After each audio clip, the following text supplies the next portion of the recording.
What's good, YouTube? It's your man BG Tech Life, and as you can see, we got that Samsung Galaxy Z Flip 5 on deck, guys. Now, I had this device for a while, so I know a lot of people see the new Flip device, the new device with the big outside cover screen and a nice processor, and think the Samsung Galaxy Z Flip is a definite go. And that is true, but there are some caveats that we're gonna have to get into. I want to talk about some of the caveats dealing with the Samsung Galaxy Z Flip 5 because I got to keep it real with you guys. There's a lot of good things about this device, but there are some things technically, and I think just when you buying into flip devices, foldable flip devices, it's going to be some drawbacks technically just because of engineering feats that are out here. And when I say that, I mean the way that the phone has to be designed, because it basically folds in half and it has an extra display on the outside. When it comes to smartphones, the more room that these companies have on the inside, the more things they can do as far as processing, camera sensors, and cooling, things of that nature. This device doesn't have a lot of space on the inside, and a lot of engineering has to be done to make things fit and make things work. So first of all, guys, when you're dealing with a flip, it's a very thin device. When you open it up, this device is very thin, and there's a reason for that.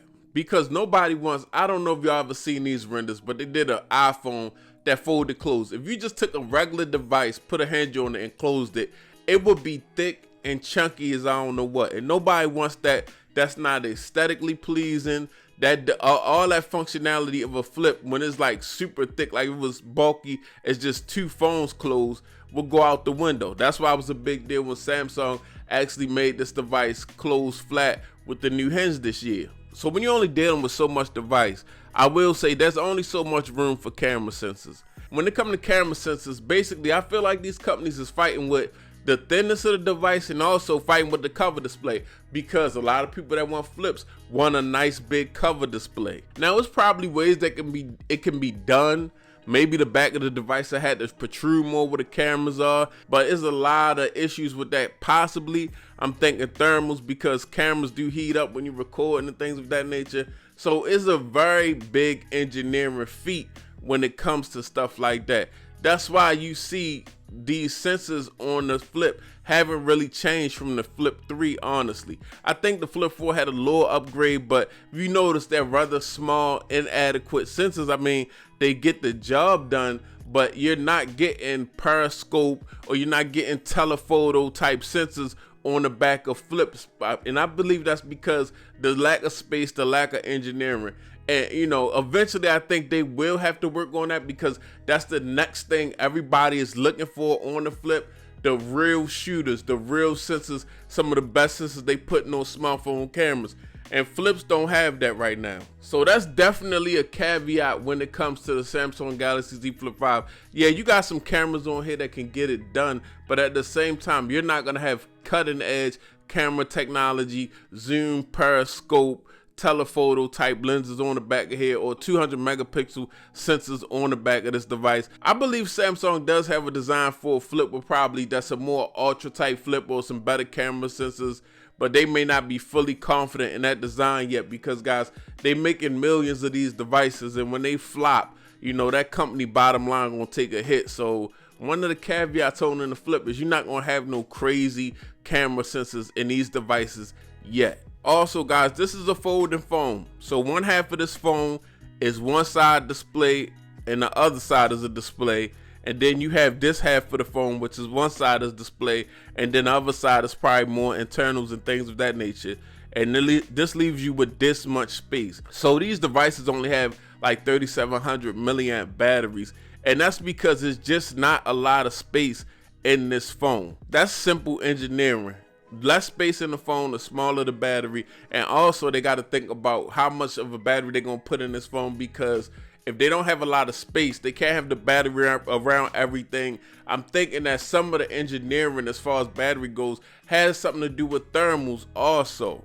So you got to be very careful with the battery size, where the battery is placed, because phones do get hot at times and things of that nature. So for longevity, they got to be really careful with the battery engineering. So that's why when you see Flips, you see smaller batteries and worse battery life. You got a smaller battery actually on the flip phone, and then you have a secondary display. And this year we got a bigger secondary display. And here we are, another caveat to dealing with the Samsung Galaxy Z Flip 5 or just pretty much any type of flip device out there. It's not gonna have the capacity for the bigger battery and not one display. So again, battery life is gonna be a drawback compared to the battery life of other $1,000 devices. And those were the two main things I wanted to talk about today, guys. I wanted to put that out there because I want to share both sides of the story. This is my favorite device, guys. So I love the performance, and when it comes to the cameras, they're enough for me. I'm not looking for, it depends, it's all in what you're looking for.